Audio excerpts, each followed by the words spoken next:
أعوذ بالله السميع العليم من الشيطان اللعين الرجيم بسم الله الرحمن الرحيم الحمد لله رب العالمين وصلى الله على سيدنا ونبينا محمد وآله الطيبين الطاهرين وأصحابه المنتجبين إخوات في الدين السلام عليكم ورحمة الله وبركاته.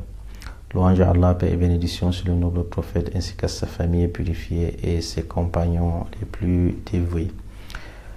Chers frères et sœurs, nous allons commencer notre petit programme ou rubrique sur le mois de Muharram. Tout d'abord, nous devons savoir qu'est-ce que le mois de Muharram. Le mois de Muharram fait partie des 4 mois sacrés de l'islam.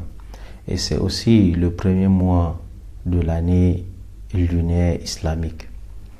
Donc, au cours de ce mois, nous allons voir ce qui s'est passé dans la communauté islamique. Mais tout d'abord, nous allons rentrer voir ce que le noble prophète Muhammad sallallahu alayhi wa sallam a dit concernant sa descendance. Parce que l'histoire de ce mois est consacrée sur le petit-fils du noble prophète qui est Imam Hussein alayhi salam. Donc le noble prophète nous dit In ana min Hussein wa Hussein minni, ou Inna al-Hussein minni wa ana min Hussein. Le prophète nous dit que Imam Hussein vient de lui et lui aussi il est de Hussein.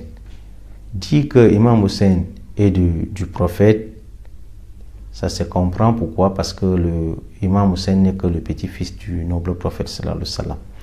Mais dit que le prophète aussi est de Hussein. C'est là où le bas blesse, c'est là où on doit un peu expliquer pour que la compréhension soit fluide. Vous savez que c'est grâce au noble prophète que nous avons reçu l'islam. Donc par le prophète, l'islam est vivant. Et grâce maintenant à l'imam Hussein, l'islam sera sauvé. C'est-à-dire l'islam authentique sera sauvé. Le prophète, en disant ce hadith, ces propos, savait ce qui allait se passer sur son petit-fils, Imam Hussein. Donc, c'est pour cela qu'il a mis la Ummah, il a averti la Ummah de ce qui allait se passer. D'un autre côté, le prophète nous dit que Inna al-Hussein misbahul huda wa safinatun najah, que Imam Hussein c'est une lampe de la guidance. Donc tout celui qui suit l'imam Hussein sera illuminé par cette lumière de la guidance. Wa safinatun najah, Imam Hussein également est un navire de sauvetage. Donc quiconque monte sur cette navire sera sauvé au jour du jugement.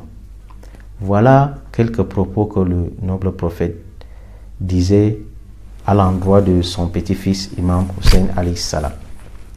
Donc, revenons maintenant à voir ce qui s'est passé sur ce grand homme que le prophète a tant valorisé dans la communauté musulmane. Lorsque Muawiyah décéda, son fils Yazid s'est autoproclamé calife, c'est-à-dire le successeur. Pour commencer, nous allons d'abord voir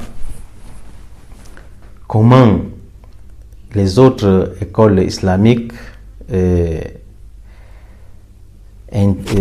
c'est-à-dire qualifient ou définissent le mot calife. L'autre école, c'est-à-dire l'école sunnite, eux, ils définissent le calife comme un chef, comme un président qui doit ordonner les affaires politiques de la communauté. Alors que l'école Ahlul Bayt,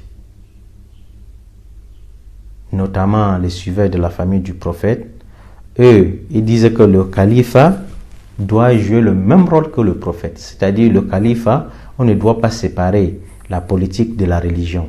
Donc celui qui est khalifa, il est en même temps guide et il est en même temps, qu'on peut dire, président. Tout comme c'était le cas à l'époque du noble prophète, car le prophète était le chef politique et il était également le guide de la communauté islamique. Mais pourquoi donc après la mort de celui-ci, les choses devaient changer? Non. Donc c'est pourquoi Yazid, que vous voyez, buvait de l'alcool, il jouait avec des singes, donc faisait des turpitudes, quoi. Et cela n'a pas affecté les musulmans qui les suivaient, car eux, ils avaient déjà défini que non, un calife peut être fajir, peut être pervers, mais il guide, il dirige les affaires politiques de la communauté. Donc, c'est pourquoi bon nombre de musulmans l'ont suivi jusqu'à nos jours. Donc, pourtant, même de nos jours, pour qu'un président soit élu, pour que la candidature même d'un président soit élue dans des pays occidentaux, eux, ils parcourent la biographie de ce candidat-là. S'il a eu à commettre certains actes immoraux, automatiquement il sera disqualifié. Ça, c'est d'abord les affaires mondaines. Combien de fois diriger la Ummah Islamiyya, où Allah subhanahu wa ta'ala dit Ba'da a'udhu billahi minash shaitanir rajim, bismillahir rahmanir rahim, kuntum khayra ummatin ukhrijat lin-nas ta'muruna bil ma'ruf wa tanhauna 'anil munkar. Vous êtes la meilleure communauté qu'Allah a fait surgir. Vous ordonnez le convenable et interdisez le blâmable. Donc ici, nous sommes la meilleure communauté. Avant nous, il n'y avait aucune communauté plus meilleure que celle du noble prophète Muhammad sallallahu alayhi wa sallam. Pourquoi? Tout simplement parce que nous ordonnons le convenable et interdisons le blâmable. Si maintenant, c'est le contraire que nous faisons, c'est-à-dire nous ordonnons le blâmable et interdisons le convenable, ou simplement nous n'ordonnons pas le convenable et n'interdisons pas le blâmable, nous ne serons jamais la meilleure communauté. Donc ce qui s'est passé sur le petit-fils du noble prophète Muhammad sallallahu alayhi wa sallam, est-ce ordonner le convenable ou interdire le blâmable? C'est là où nous allons voir si ce noble verset coranique est applicable à cette communauté islamique de cette époque-là.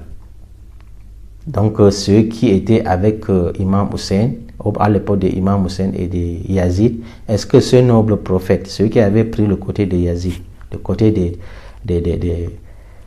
tueurs, ceux qui ont tué ce petit-fils du prophète, est-ce que ce verset-ci, on peut appliquer ce verset à ces criminels? Sur ce, je vous laisse, chers frères et sœurs, à méditer sur ce verset et les hadiths que je venais plutôt de vous citer. Wassalamu alaikum wa rahmatullahi wa barakatuh.